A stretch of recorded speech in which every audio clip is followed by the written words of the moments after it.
Welcome to the code walkthrough for assignment 1A. Before we do this walkthrough, I'll first give you an overview of the course website, which can be accessed at the URL at the top left-hand portion of the screen. This website describes where the class will be held and when the class will be held, which you probably already know. It'll also provide the time when the final exam will be given, which will be in the same room as the classroom. I also outline the philosophy that drives the course, as well as summarize the prerequisites. In other words, what you should know before you take this course, as well as underscoring the fact that in this class, the Vanderbilt University Honor Code governs all the work. And what that means is that the tests, papers, homework assignments, quizzes, and so on, all must be done by you and you alone, rather than working in groups or teams. The course material comes next.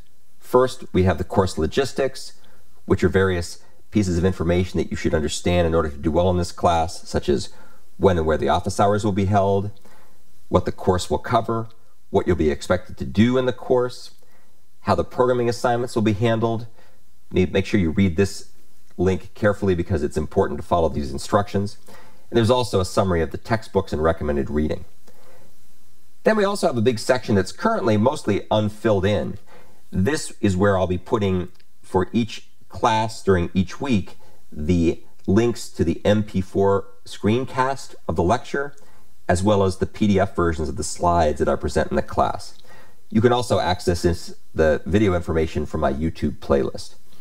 And finally, at the bottom of the page, we have a link to the location where the programming assignments will be given.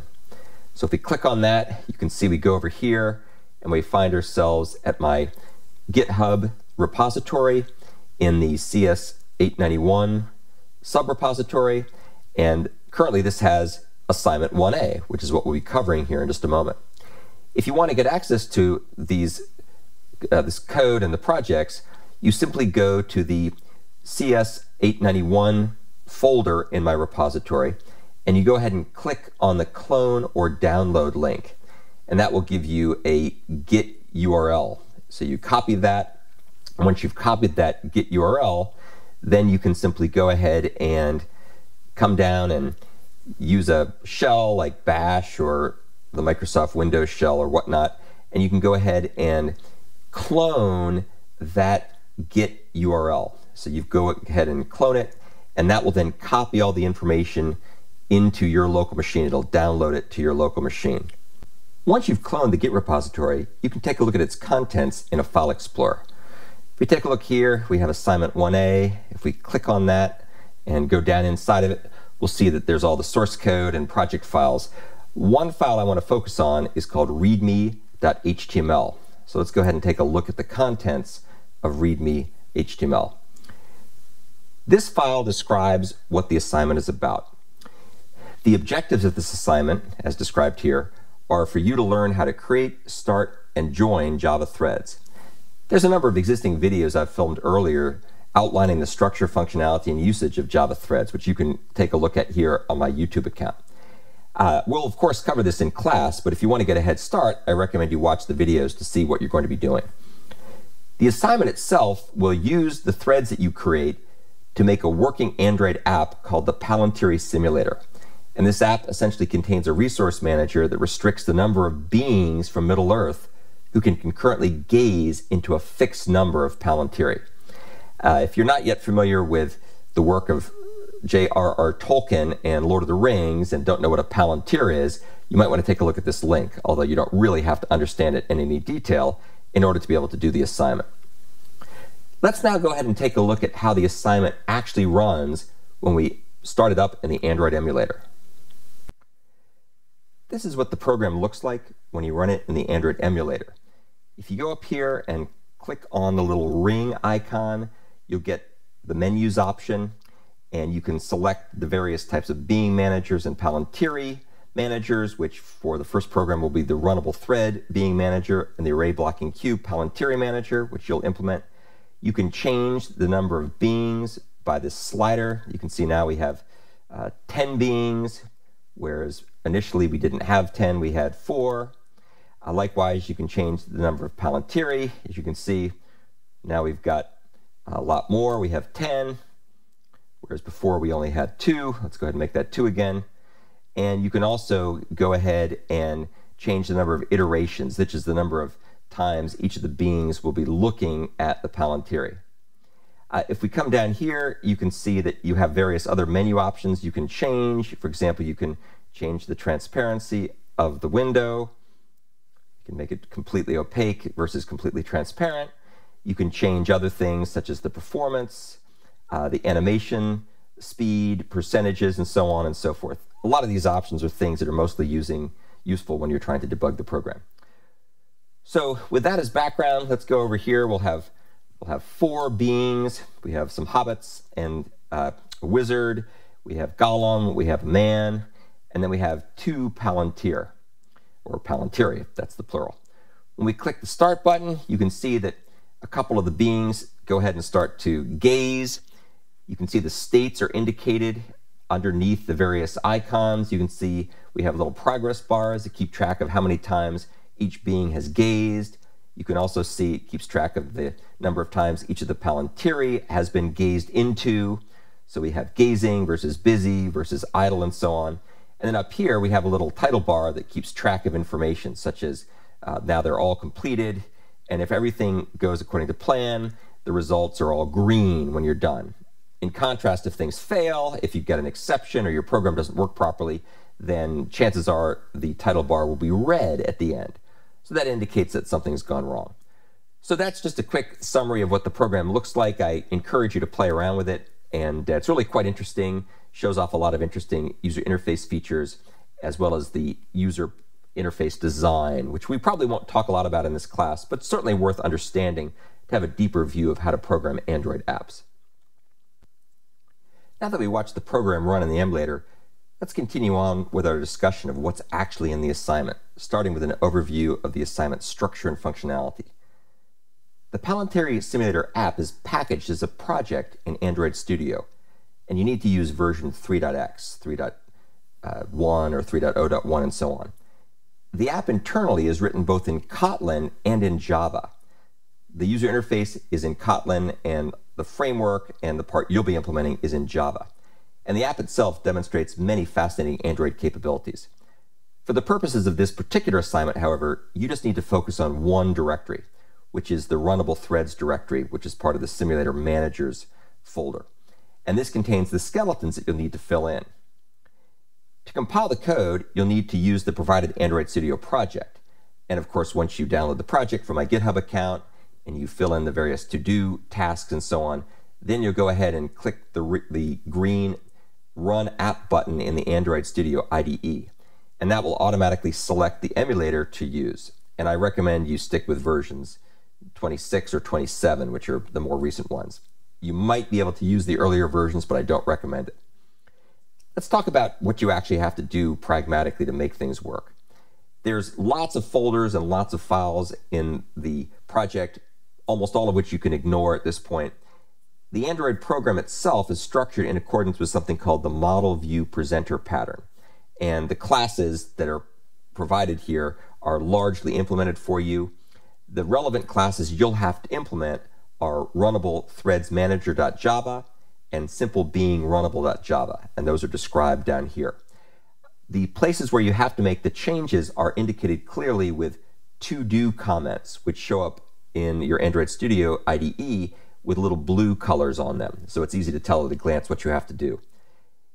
You'll make sure that you don't make any other changes to the code except to modify the to-do portions. If you start modifying other parts of the app, strange things will happen, and it will be very difficult for us to give you help because we won't know what you're doing.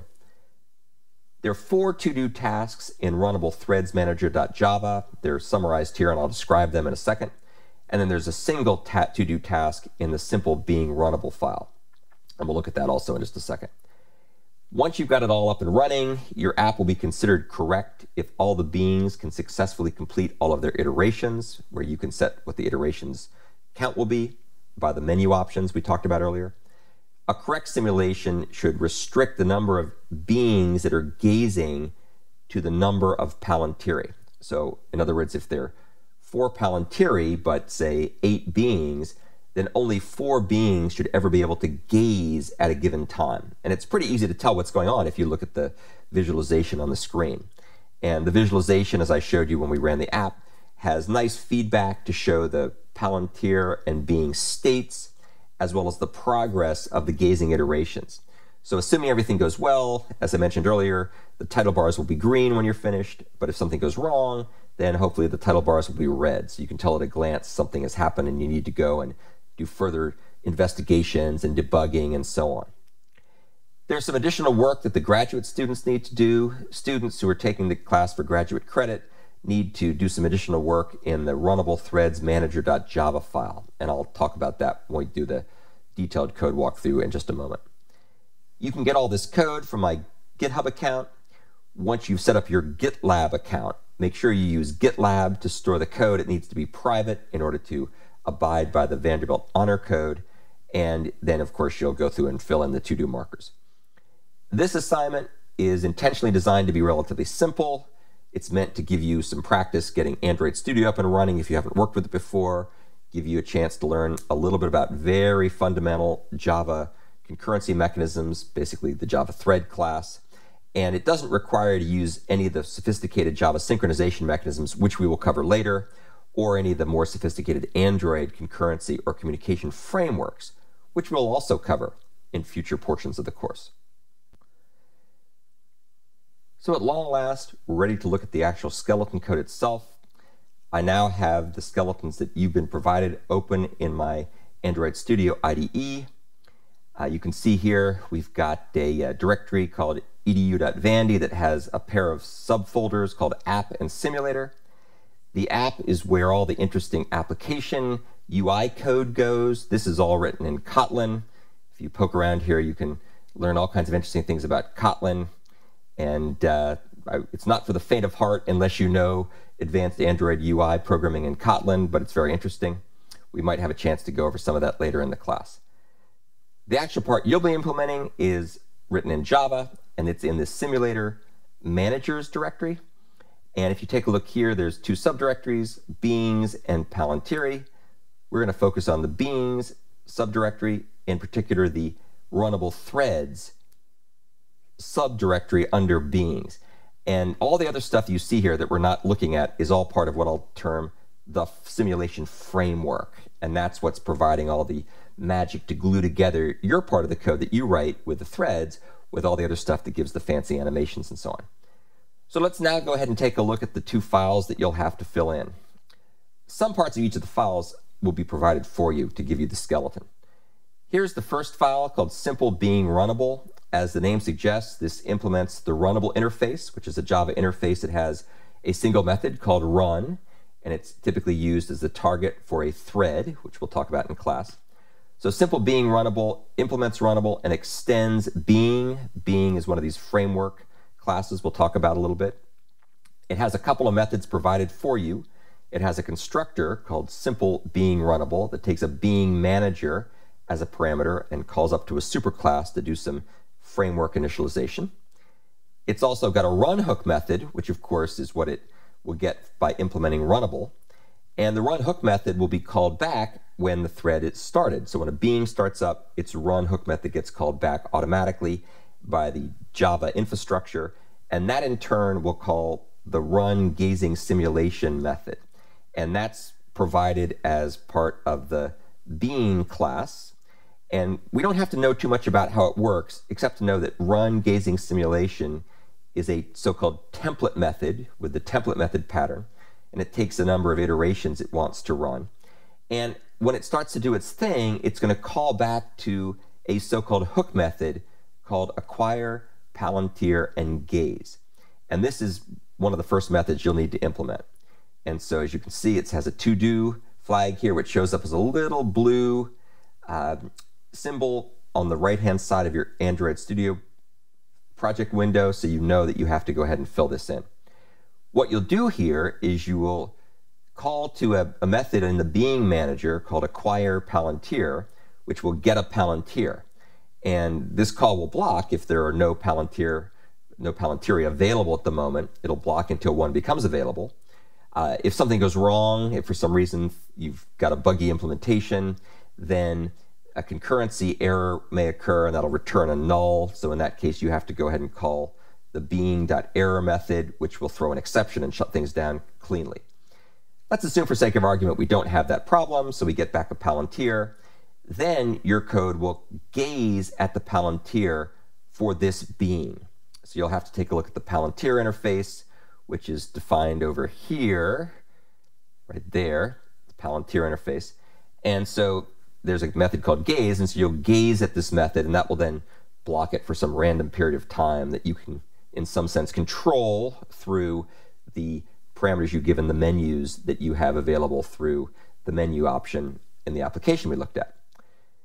Finally, after the gazing period is done, then you're responsible for releasing the Palantir for this being and giving it back to the Palantir manager via the being manager. And I won't go into details of why it's designed that way, but that's the way it works. So you'll take a look at being manager, you'll see there's a method called release Palantir, and you'll have to call that with the appropriate arguments. Make sure that that method always gets called even if an exception happens to be thrown. And so that suggests you'll need to use a try finally block inside of the code that you write here. Okay, so that's SimpleBeingRunnable. Let's now go take a look at Runnable Threads Manager. And as you can see, this has got a bit more going on. You have to implement a few more methods, but it's still fairly straightforward. This Runnable Threads Manager is a being manager, so it extends being manager, and it's used to manually create a pool of Java threads to run the being simulations. And if you were to take a look at the being manager class, you'd see it's a generic class that's parameterized by the type of being, which in this case is our SimpleBeingRunnable class we just looked at. Let's take a look down here at one of the methods. This is a method called newBeing, and this is probably the easiest method you can fill in to start with. This is a factory method that's called by the framework in order to return a new SimpleBeingRunnable. So it's used when the framework is creating the appropriate number of beings based on the menu options. And so you simply have to write the code that figures out how to make a new SimpleBeingRunnable. And that shouldn't be too hard to figure out because the constructor is right there. Let's now take a look at one of the fields, really the main important field that's part of the Runnable Threads Manager.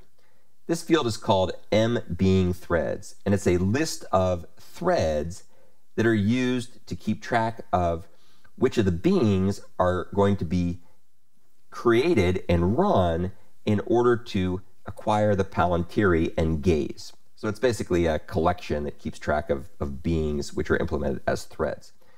We'll talk about how this list is initialized in a second. Before we do that, though, there's a entry point method called runSimulation. And this is the method called back by the framework when the program begins to run. And what it'll do is it'll go ahead and create all the various resources and start them and do all the work if you implement it properly. So here's what you need to do. You'll need to first call a method to create and start a thread for each of the beings. You'll then need to call a method to start a thread to wait for all the being threads to finish, which were created in the previous call. And then the third thing you'll need to do is you'll need to take the result of the second method call, which is a thread, and you need to block on this thread until it's finished. And so you'll need to use a method we'll talk about called join, which is a method that's used as a barrier synchronizer on the completion of a thread. When the thread finishes, join will return. Well, lo and behold, the two methods you have first are both things you have to implement in this class. So the first one is called beginBeingThreads, and that's of course the one you'll call here. And the second one is called waitForBeingThreads, and that's the one that you'll call here. Let's take a look at beginBeingThreads first. Some of this code everybody has to implement. Other parts of the code only the graduate students have to implement. The graduate students or people taking the class for graduate credit always have a little extra work to do in the assignments and the quizzes and the final and so on. So everybody has to call the getBeings method, the factory method, on the being manager in order to get back a list of beings that are then iterated through. And for each being in the list, we need to create a new thread object for each of these beings. And then we'll add this to the list of mBeingThreads. Now, there's several ways to do this. One way to do it is to use a Java 7 for each loop. That's very simple. Another way to do it, which is what I prefer, is to use Java 8 streams. So you can iterate through Java 8 streams, and you can use map and peek and collect and so on in order to be able to do the same thing. You're free to do it either way that makes the most sense, although I strongly encourage you, if possible, to use the Java 8 mechanisms because they're more powerful. The graduate students also have one extra step. They have to set an uncaught exception handler for each being thread. And what happens here is if for some reason an exception occurs and the thread doesn't know how to handle it, this uncaught exception handler will be invoked, and what we want it to do is call back on the being manager error method to indicate that an unexpected exception occurred for a given thread. Undergrads don't have to do this, although you're free to do it if you want. You'll get a little better error messages if your program gets really crazy. After you create the mbeing threads list, then you go ahead and iterate through it through whatever means makes most sense to you and start all the threads in the list of threads. So that's the next piece of the puzzle you'll have to implement. So that's, of course, the code that'll get called up here. Down here is the next method. This is the wait for being threads method. And what this is doing is this is going to start one thread, which will then be used to wait for all the other being threads to finish. And this method will return the thread, the waiter thread, back to the caller. And of course, that will then be used to join with the results when everything else is finished. So this is a very simple form of what's called barrier synchronization. Here's how the method should be implemented. What you'll need to do is create a Java thread that will be used to wait for all the being threads to finish gazing. If for some reason an interrupt occurs or an exception occurs, then the being manager error helper method is going to need to be called back, and you'll have to figure out how to do that properly within the thread, the waiter thread that you create. After you create this waiter thread, you'll then go ahead and start the waiter thread, and then you'll return the waiter thread back to the caller. And then that will be used up here in the run simulation method in order to block until everybody's done. So we're using a waiter thread to essentially wait for all the other gazing threads, the being gazing threads, to finish their work. Well, that's basically it. That's the summary of what you'll have to implement. Again, relatively straightforward. If you are familiar with threads, this should take you very little time to do. Believe me, we will do a lot more interesting things as the progress of the semester goes forward. We're going to do lots of other stuff with this program. We'll be doing some interesting things with Pallet managers. Right now, the Pallet manager that we have for this assignment, which I've given you as an implementation, does a very simple-minded way of giving access to the resources that are the Palantir, or the set of Palantirs. And the way it works is it uses something called an array blocking queue. This is intentionally very simple and inefficient since it's really not meant for anything other than just getting things started. I'll walk through it really quickly because eventually you'll have to figure out how to implement this when we get to assignment 1B. So what basically we have here is something called an array blocking queue manager, which extends Pallet manager. That's the thing that's going to be mediating access to these limited resources from concurrent threads. As you can see here, we have an array blocking queue, which is a data structure that's part of Java that is used to allow a certain number of objects to be accessed, but will not allow a thread to progress if there's nothing in the queue. And we'll see how that gets used in a second. So here we have the array blocking queue of Palantir, which is called available Palantiri. There's a couple of methods we give you. We give you reset, we give you build model. And what build model does is it gets the count of Palantir objects or Palantiri, which is what was given in the menu selection in the app. It then goes ahead and makes an array blocking queue of that many Palantiri. And then we go ahead and we iterate through each of these Palantiri and we stick each one of them into the available Palantiri array blocking queue. So now we've got a queue with n Palantiri, where n is the number of Palantiri we have. Here's what acquire looks like with this implementation. As I mentioned, it's ridiculously easy. All it does is it says available Palantiri.take, and that will acquire a Palantir, blocking until one is available. If there's not one there already, then it will wait until one becomes available. We'll see how it gets available in a second. If there is already one there, it'll just go ahead and return it, whatever one it happens to be. So the nice part here is that blocking happens automatically if we reach the limit of the number of available Palantiri. So very simple code. It's not very efficient. We can do much better, as we will later, but basically that's how it works. Here's what release does. Release takes a Palantir and it goes ahead and it sticks it back into the array blocking queue. It goes and puts it at the back of the queue after doing a little sanity check to make sure that the Palantir isn't null. So very, very simple. We also have another method called available permits, which gives back the number of Palantiri that are currently available for use, and that's simply the current size of the array blocking queue. So as I mentioned before, the second assignment, or subsequent assignments, including the second half of this assignment, so assignment 1B, will have you implement a much more interesting way of doing the Palantiri manager. Right now, this is a simple one just to get it up and running without you having to think much about this. And so when we finally get to, say, week 2 or maybe week 3 of the course, we'll cover how to do this part, and then we'll be changing this as we go through the rest of the course. So that's an overview of all the various pieces. You don't have to worry about the implementation of the Palantiri or the Palantiri manager at this point. Only focus on what's over here in the Runnable Threads folder and the Runnable Threads manager and the SimpleBeingRunnable class.